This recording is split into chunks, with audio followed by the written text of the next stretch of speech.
নমস্কাৰ welcome to Dipshikha blog আশা কৰো সকলে ভালে কুশলে আছে আজি বনাম আমি বুটৰ ঘুগনি আমি ইয়াতে দুটা পিয়াজ কাটি লৈছো জলকীয়া কাটি লৈছো আৰু দুই তিন টুকুৰা নহৰু লৈছো আলু দুটা আলু বইল কৰি লৈছো আৰু এটা বিলাহী পেষ্ট কৰি লৈছো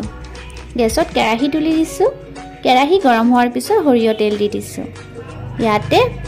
গোটা গৰম মছলা নহৰুখিনি দি দিছো আৰু বইল কৰি থোৱা আলুখিনি দি দিছো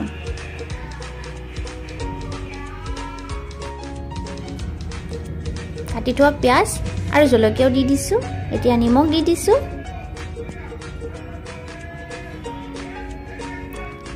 আৰু হালধি দি দিছো অলপ ভাজি লোৱাৰ পিছত পেষ্ট কৰি থোৱা বিলাহী দি দিছো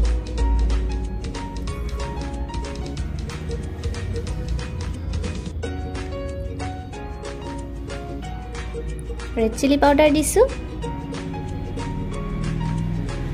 গেছ লো ফ্লেমত ৰাখি লাহে লাহে ভাজি লৈছো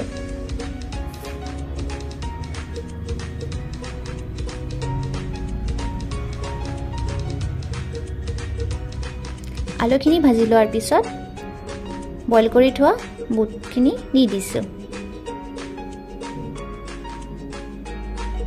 ভালদৰে মিক্স কৰি লৈছো এতিয়া মিট মছলা দিছো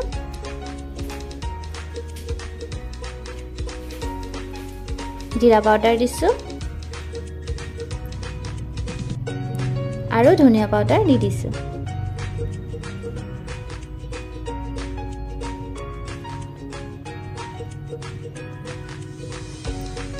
গৰম পানী দি দিছো ইয়াতে আমি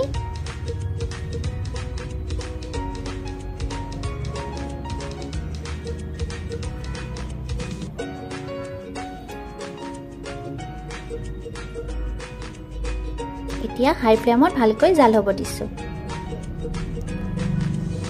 জাল হোৱাৰ পিছত কাটি থোৱা ধনিয়া পাতখিনি দি দিছো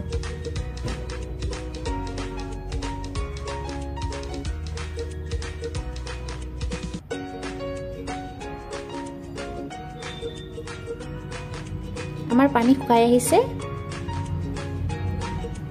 এয়া আমাৰ ঘুগনি ৰেডি এতিয়া আমি কাটি থোৱা পিয়াজ আৰু গাজৰ দি হজাই দিছো আৰু অলপ ধনিয়া পাত দি দিছো